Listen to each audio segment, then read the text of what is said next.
Écrit à l'ange de l'église de Pergame. Voici ce que dit celui qui a l'épée aiguë à deux tranchants. Je sais où tu demeures. Je sais que là est le trône de Satan. Tu retiens mon nom et tu n'as pas renié ma foi, même au jour d'Antipas, mon témoin fidèle, qui a été mis à mort chez vous, là où Satan a sa demeure. Apocalypse chapitre 2, versets 12-13. Cette expérience parle de la troisième période de l'histoire de l'Église, lorsque l'empereur Constantin devint chrétien. On raconte que cet empereur, alors qu'il perdait une bataille, vit dans le ciel une croix brillante, et il fit le vœu que s'il gagnait la bataille, il deviendrait chrétien. Il gagna la bataille et embrassa le christianisme, mais sans une réelle expérience de la foi.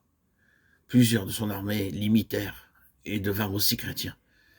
Il en résulta l'entrée de pratiques païennes et par elles la chute de la chrétienté. Beaucoup de rites, de coutumes et de pratiques du paganisme babylonien pénétrèrent dans l'Église pendant cette période. Par cela, nous devons apprendre comment être séparés, comment nous préserver des souillures du monde, des pratiques mondaines et de toutes sortes de méthodes païennes. Beaucoup de chrétiens, en ces jours, imitent le monde.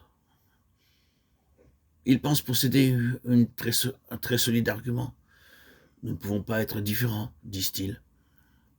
Mais nous devons être différents si nous désirons avoir un héritage céleste, car nous sommes le peuple de Dieu, un peuple acquis. Vous, au contraire, vous êtes une race élue, un sacerdoce royal, une nation sainte, un peuple acquis, un Pierre de neuf. Nous sommes un peuple différent et nous ne pouvons pas le nier. Nous vivons dans ce monde, mais nous ne sommes pas de ce monde. Nous sommes un peuple acquis et nous devons vivre une vie de séparation. Nous ne devrions pas nous souiller par les habitudes et les coutumes mondaines, par les méthodes et les comportements de ce monde, par les modes vestimentaires et que sais-je. Nous sommes un peuple acquis. N'aimez point le monde, ni les choses qui sont dans le monde. Si quelqu'un aime le monde, l'amour du Père n'est point en lui, car tout ce qui est dans le monde, la convoitise de la chair, la convoitise des yeux et l'orgueil de la vie, ne vient point du Père, mais vient du monde. Et le monde passe, et sa convoitise aussi, mais celui qui fait la volonté de Dieu demeure éternellement. 1 Jean 2,15.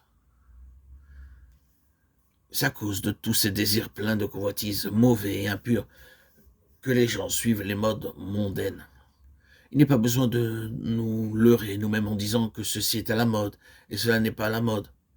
C'est la convoitise et la convoitise seule, ainsi que l'impureté qui sont la cause de ces manières, de ces expressions et de ces vêtements mondains. Ce n'est pas la mode.